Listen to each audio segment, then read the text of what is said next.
Welcome back to another Top 10.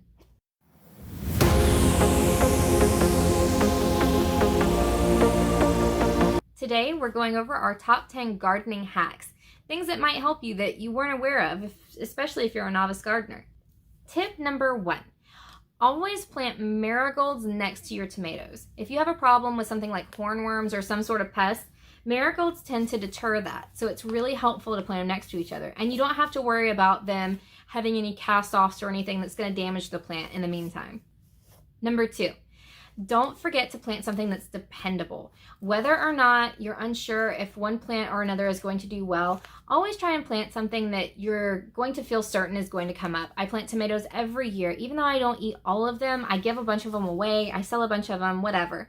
But this is something that I know is going to come up, and it's going to come up repeatedly, dependably every season. Do not use moisture control soil.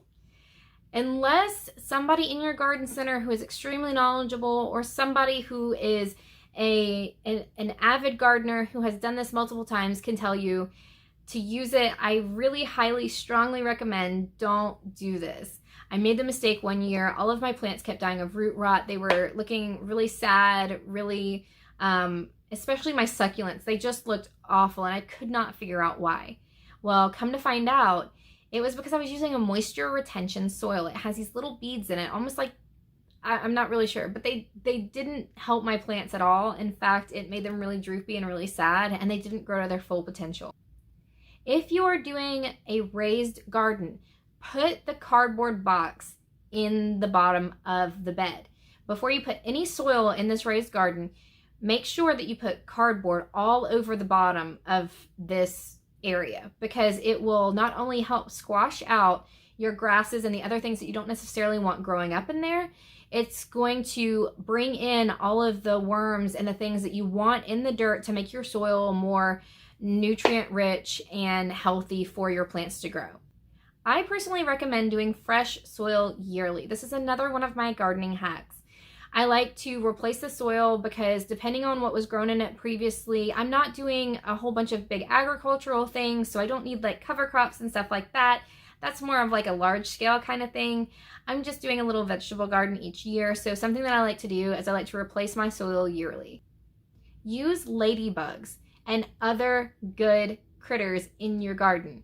If you ever see ladybugs or these other little bitty red bugs get in your garden and you start freaking out, or even ants, and you start panicking like I did the very first year that I ever had a garden, research that bug. See what it's doing for your garden. Ladybugs are going to get rid of some of those pests that will try and eat your plants.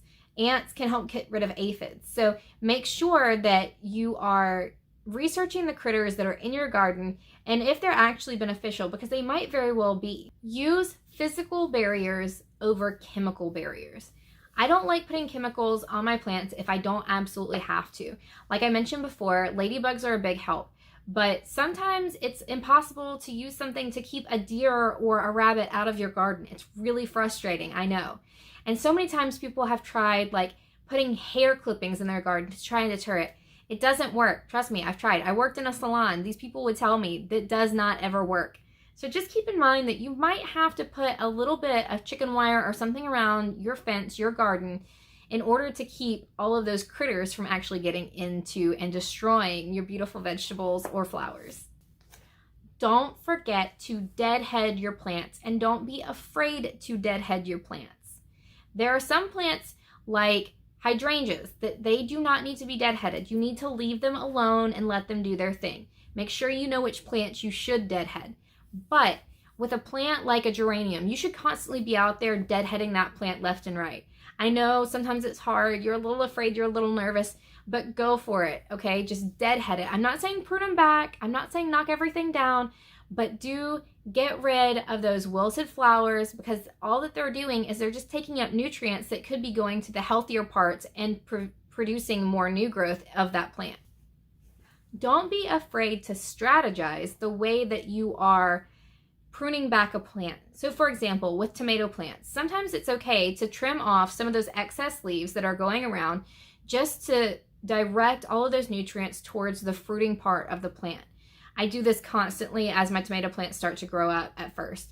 I go around and around and around my garden. My neighbors probably think I'm absolutely crazy, but I pull off a bunch of the leaves that I know are not going to produce fruit.